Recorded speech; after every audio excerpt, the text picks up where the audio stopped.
My name is Ronnie Lucas, and I am president of Platinum Dynamic Institute and also the broker for PDI Realty located in the Washington, D.C. metropolitan area. I have a question for you. First of all, are you wanting to get into the business of real estate investing, or let's say you've done some real estate investing, or no, maybe you're the one who's been in the game for a long time and you're considered that OG?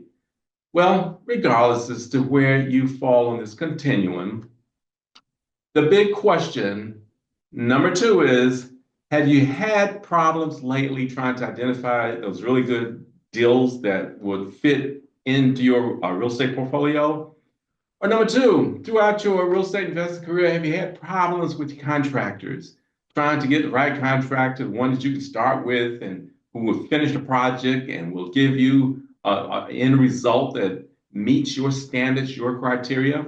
Or let's say you were successful at A and B, number one and number two, and you decided to hold on to the property and you just got seems like the wrong tenant. And you have a habit of getting those wrong tenants, the ones that go in and treat your property the way that, you just shouldn't do what they shouldn't do. Anyway, if you've experienced any of these, just listen to the rest of this video. It's just a short video, but I just want to give you some information, some things that really I think could change your life all around. It's just information that maybe you just need to know. I got into the business of real estate a while back. I was on the West Coast, and later I migrated to the Washington, D.C. metropolitan area. Now, while in California, I basically functioned as an agent, facilitating transactions for buyers and sellers. When I came to the Washington, D.C. area, I wanted to do a combination. I wanted to be an agent, but I also wanted to be a real estate investor because I knew that was where the true wealth was generated, was through real estate investing. Well, when I first got into investing in Washington, D.C., it was relatively simple, simply because there were a lot of properties to select from because people were leaving the district. Everybody was getting out. And so I was coming in as they were getting out. And so finding a property was not that hard. And they were relatively inexpensive. I won't even say relatively, they were really cheap at that time. And I was able to capitalize on these things. Now, some of the things that were difficult was dealing with the contractors and, the inspectors, the housing inspectors and all those things you have to deal with when you're in the business. But I can tell you, those are some of the things that sometimes makes you want to just pull your hair out because sometimes you just don't seem to get the right fit, and the inspectors, they happen to see things their way and their way only. And oh my God, I can't tell you about some of the experiences with tenants. But again, if this is your story, if you've experienced any of this, let me tell you what happened. I was invited to go down to Rio de Janeiro with some of my friends, in which I took them upon it. And I went down and I fell in love with the place. I mean, the weather was excellent. I love that tropical environment, and the food was some of the best I've ever had in my life. And then the customer service was exceptional. So, I started frequenting the place, and later it got to the point I said, let me check out the real estate. I want to see what's going on with the real estate down here in Brazil. And which I did. I took the initiative to start to investigate that. And I was blown away, just being honest with you. I was blown away to the point where I had to take action myself. But just think about this.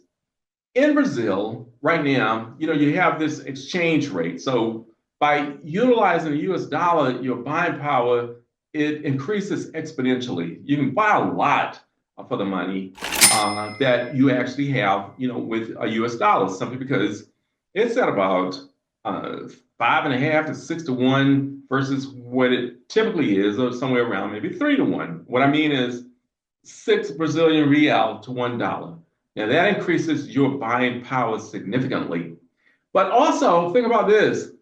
Just think about being able to own a property that is ocean front. It's like overlooking the ocean, the beach is there, and it's sunny, and every day you wake up and the sun is hitting you, and you can run down and you have the vendors with the food, all sorts of good food and juices and drink and all these different things. I'm telling you, it's just a total tropical paradise. that you could get for a fraction of the cost of what you would have to pay in America, okay? Or I should say in the United States. At least, if you're taking into consideration the California coastline, real estate is pretty inexpensive. It's some of the most expensive real estate that we have in the country. And even now, if you go to places such as Miami and Fort Lauderdale, those prices have just gone through the roof. Well, again, imagine being able to buy that $1 million property in Miami for less than a couple of $100,000 because it's in Brazil. And I can go a step further. Let's say some of them less than $100,000. But on top of that, you don't have to manage any crews for building it. You don't have to worry about housing inspectors or any of these things that cause you to want to second think yourself or causes you to consider maybe exiting from the business, because these are the things that we have to deal with here in the United States. And I'm telling you, a whole different program is what I discovered while I was down in Brazil. Now, here's another thing. Brazil happens to be a member of the BRICS nations. When I'm saying BRICS nations, what I'm talking about, Brazil, Russia, India, China, South Africa, they have created this, you say they formed a pact and they're working together, to enhance each one's economy. And the thing about it right now is there are a lot of countries in the world who are wanting to join BRICS. Now, with BRICS being what it is, they are presently talking about creating their own currency. And if they do that, what the US loses is that ability to be able to say that they have the currency for international trade, because presently the US dollar is the hallmark for doing international trade. But that all is going to shift once BRICS comes into power. And so that's going to make it very favorable for you if you invest in Brazil. If you own real estate down in Brazil, let me tell you, it's going to be a big blessing. So a lot of the headaches and a lot of things that you struggle with now, trying to find good deals, those things can go out the window. I can tell you that. There are a lot of good transactions that's going on down in Brazil right now, simply because they've come through the COVID. A lot of people struggle, with businesses and with some other things. And as a result, there are some good deals that are being made. The economy is expanding. They're building brand new housing. They're trying to grow their middle class or get more people in their middle class into real estate ownership. And actually, the government actually has some programs where they make it 100% financing available for first-time home buyers, just like some of the things that we have here in the United States. Well, let me tell you, this creates a whole potpourri that is perfect for the passive real estate investor, that person who doesn't want to, if you don't want to get involved with all the nuances that's associated with real estate investing, the negative points, this eliminates all of that. So just think about that.